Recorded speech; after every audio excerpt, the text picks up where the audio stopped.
Հայաստանը շուտով երկաթուղային կապ կունենա Եվրոպայի հետ, իշխանությունը սա ներկայացնում է որպես տնտեսական նոր դարաշրջանի սկիզբ։ Նիկոլ Փաշինյանի խոսքով ախալքալակ Կարս երթուղու բացմամբ Հայաստանը կարող է ապրանքներ արտահանել Եվրոպական միություն, իսկ ապագայում նաև Թուրքիայով եւ Ադրբեջանով միանալ տարածաշրջանային հաղորդակցություններին։ Սակայն մինչև իշխանությունը խոսում է նոր հնարավորություններից, ընդդիմությունն ու մի շարք տնտեսագետներ մեկ հիմնական հարց են բարձրացնում. իսկ Հայաստանը ինչ կարող է վաճառել Եվրոպային։ Պարզվում է Փաշինյանի ցանկությունն ու տնտեսական իրողությունը շատ հակասական է ու բարդ։ Ըստ հաստատված տվյալների այսօր Հայաստանի ամբողջ արտահանման կառուցվածքում Եվրամիության բաժինը մոտ 5% է, ընդ որում այդ ցուցանիշի հիմնական մասը հանքահումքային արտադրանքն է։ Մնացած ոլորտներում Հայաստանը գրեթե ներկայացված չէ եվրոպական շուկայում։ Պատճառը միայն լոգիստիկան չէ։ Եվրոպական շուկան ունի բարձր ստանդարտներ արտադրությունից մինչև սերտիֆիկացում, սննդային անվտանգություն եւ մրցունակություն։ Հայաստանի տնտեսության մեծ մասը պարզապես պատրաստ չէ այդ պահանջներին համապատասխանելու։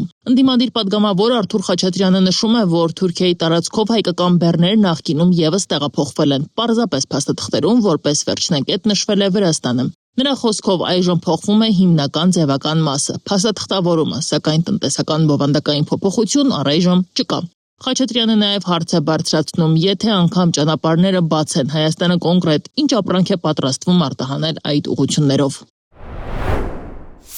Այսօր Հայաստանը չի արտադրում այն, ինչը Եվրոպայում կարող է վաճառել։ Եվրոպական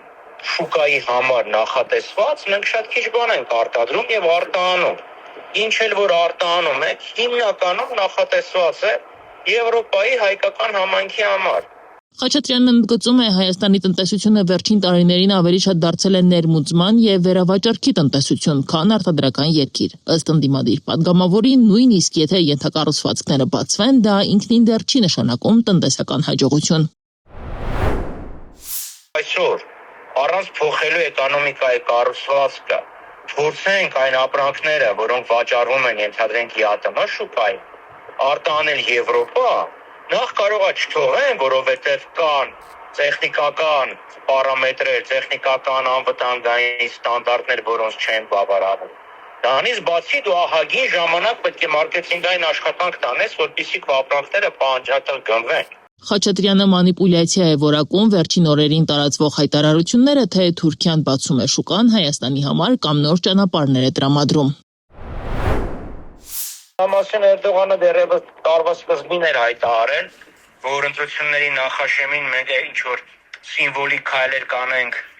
Փաշինյանին աջակցելու համար։ Համասեն է խոսքը, Թուրքիայով, տրանզիտով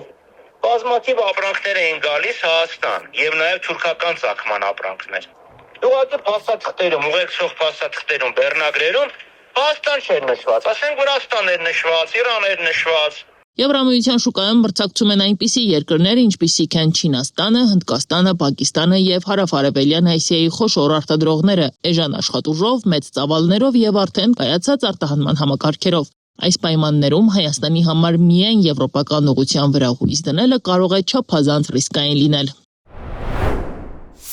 Եվրոպական ստանդարտներին դեռևս չի համապատասխանում հայկական կազմակերպությունների բազմաթիվ կազմակերպություններ եւ իրենց արտադրանքը։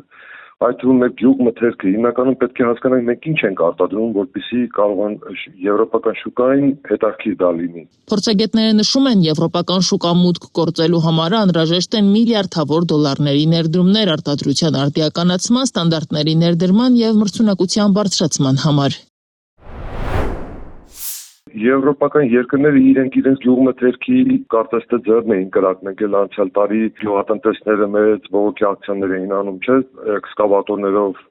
տեխնիկայով եկել էին մայրաքաղաքներ, խոտ էին բերել եւ լսրել էին քաղաքապետարանների դեմ, այսինքն իրենց արտադրանքը իրացնելու, ներսում իրացնելու խնդիր ունեն։ Ըստ տնտեսագետի այս պահին Հայաստանի համար առավել իրատեսական եւ արդյունավետ շուկան շարունակում է մնալ ԵԱՏՄ տարածքը, որտեղ գործում են մաքսային միասնական կանոններ եւ որոշակի փոխճանաչելիության մեխանիզմներ։ Գյուղատնտեսական եւ այլ ոլորտների արտադրանքները, օրինակ ծիրանը կամ կոնյակը, կարող են հասնել եվրոպական շուկա միայն փոքր ծավալներով եւ հիմնականում մասնավոր նախաձեռնությունների միջոցով։ Այս պայմաններում արագ եւ լայնամասշտաբ վերակողմնորոշումը դեպի ԵՄ շուկա կարող է պարունակել տնտեսական ռիսկեր, եթե չկան համապատասխան պատրաստվածություն եւ արտադրական հիմքեր։